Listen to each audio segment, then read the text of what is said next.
Good day, everyone, especially to you, sir. I am Camille Jane Nadaro, and here's my answer to the question.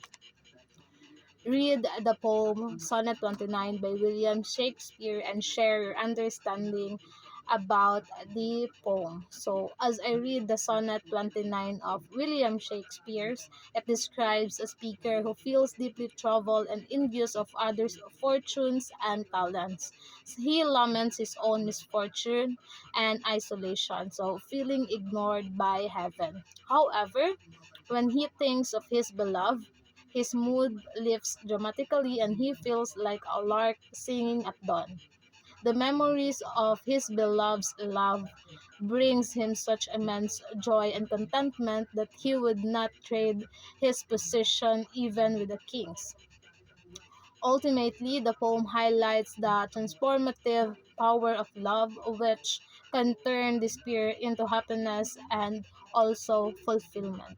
And that's all. Thank you.